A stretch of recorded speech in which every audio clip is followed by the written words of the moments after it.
Eh. Why did the sign say not an exit? It should have just said gorilla door! Plants vs. Zombies 2 has a practically permanently growing series of plants that can be used in endless combinations with each other, and has no real end in sight for when the added plants will finally stop. These plants can vary sometimes, of course, to both non-plants, though also have plants that aren't even really based on other plants at all, and are instead more animal-like in their creation. And Plants vs. Zombies 2 even had a whole sector of plants that were based off of primal animals in the Jurassic period. Thus, we have a general idea for this challenge being, can you beat Plants vs. Zombies 2 with only animals or primals? So, starting off, what am I doing here? And this is probably going to be my most turbulent of challenges rules-wise, as there's two ways that I can look at this challenge. My first was the idea that any plant that is mimicked off of an animal more so than a plant was going to be allowed. This includes plants like guacadile, or bunchie, or tiger grass. The only problem is, this isn't really all that restrictive of a challenge, as there's a massive kit here with plenty of powerful plants to choose from. And as shown with my Summoners Only playthrough, even though I love the plant, tiger grass alone saved several of the most important days. And lastly, excepting Toadstool, which, if you have the foresight, you'll realize that this isn't enough, this kit has no real sun producers, and thus the challenge would likely be over before it starts. So, then I move on to the second idea, which is using only primal plants, as well as those that could be interpreted as primal. So, obviously the 5 primal plants would be allowed, but also potentially others such as the Dragon Brew, Tiger Grass again, ironically, or even Kiwi Beast. The only issue with this is, unlike with parasites, there's not an exact scientific definition of primal for plants, so it is kind of down to my own interpretation of what should be allowed.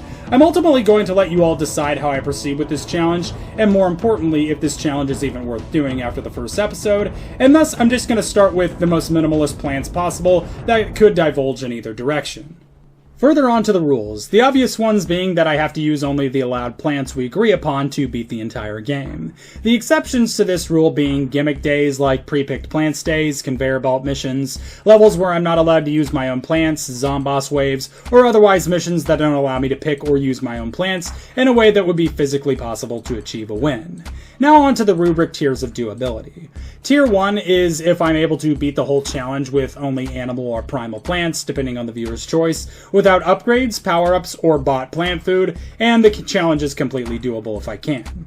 Tier 2 is if I am able to beat the whole challenge without power-ups, though I had to buy plant food or use upgrades once, it's semi-doable. And Tier 3, if I can't beat the challenge with the allowed plants, or I have to use a power-up, I actively fail the challenge, and thus the series ends there.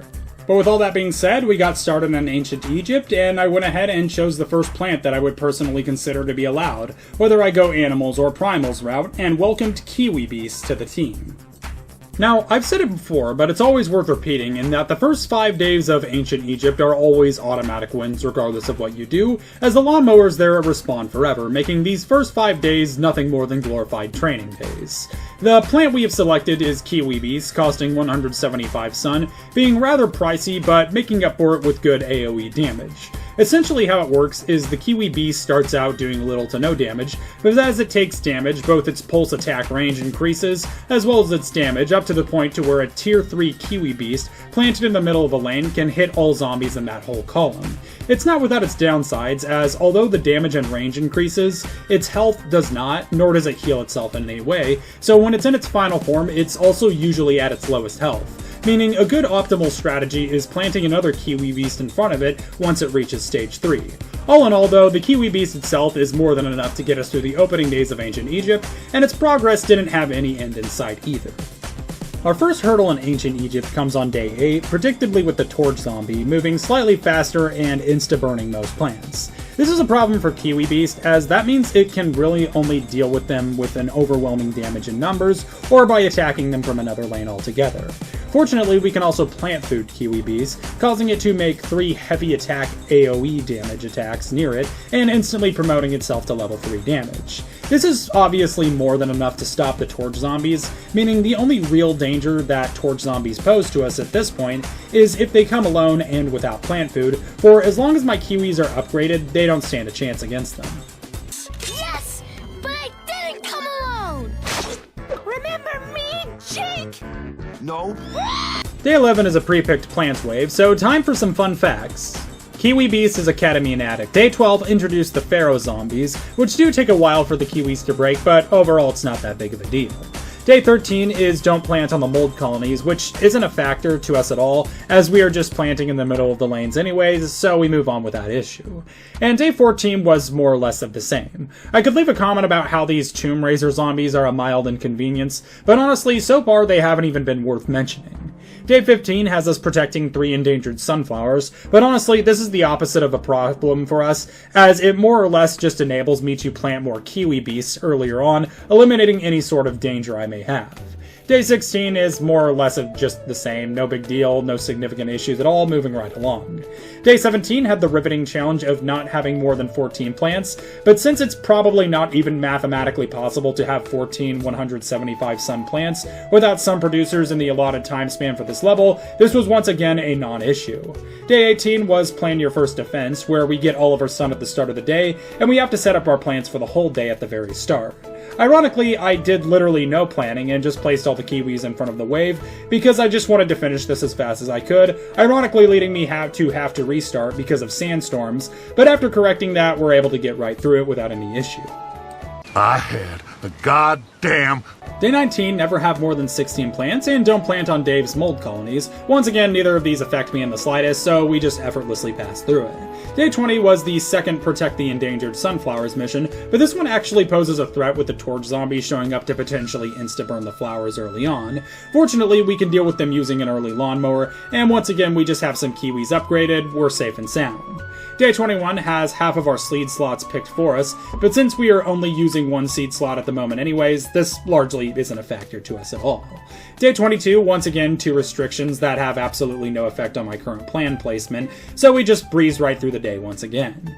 Day 23 had no mission requirements, but did have the caveat of this being the one non-special way with Gargantuars in it, or rather, a single Gargantuar that comes at the very end. We already have a lawnmower on it, so I more or less just wanted to test to see if Kiwi had any effectiveness against Gargantuars, and they didn't.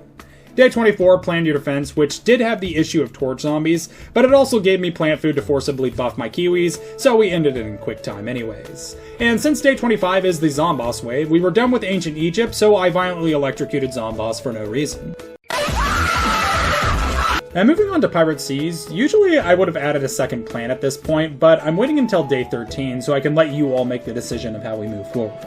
Anyways, Pirate Seas is interesting for Kiwi Beasts, as on the decks where zombies swing in, since Kiwi Beasts, when they buff themselves, also knock zombies back, it can actually knock the pirate zombies right back into the water, instantly killing them. As a natural strength creep too, as we advance through the worlds, zombies will be coming in larger numbers and volumes, destroying my Kiwi Beasts earlier on, but for now we're largely able to stay ahead of it, even with only a single plant.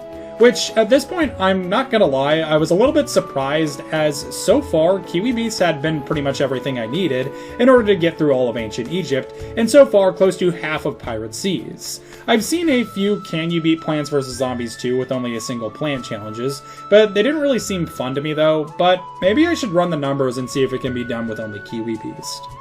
Day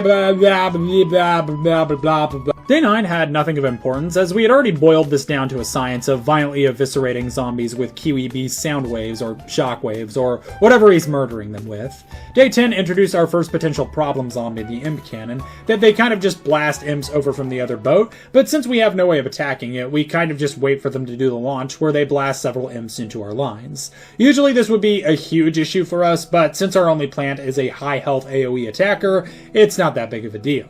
The barrel zombies on day 11, however, were slightly more concerning, as they instantly destroy plants they collide with, and even have a full health single Kiwi Beast, it doesn't have enough time to attack them. We can once again mitigate this with plant food and multiple Kiwi Beasts at the same time, but it's something else to look out for. Day 12 was practicing shooting your load into a bunch of moving targets. And then we get to Day 13, where I strategically decided to end it for this episode, as it leads to the crossroads of whether or not I'm going to be using primals in the plant sense, or using just animals, plants in general. Technically, I could BS my way into using Primal Sunflower for animal plants in general, but at that point it doesn't really have a challenge anymore, so I'm more so leaning towards a Primal-based playthrough. Nevertheless, though, I beat the wave with both of them, including Toadstool, and I was actually surprised that you can take this whole day with only Toadstool. I highly doubt he can do some of the later days, but for now it was an enticing enough option. Anyways, the day is also completely beatable using Primal Sunflower as the sun producer, as it's even one of the more preferred sun producers too, but at that point I leave the vote to you all on what we proceed with in this challenge, with the entirety of it looking very optimistic.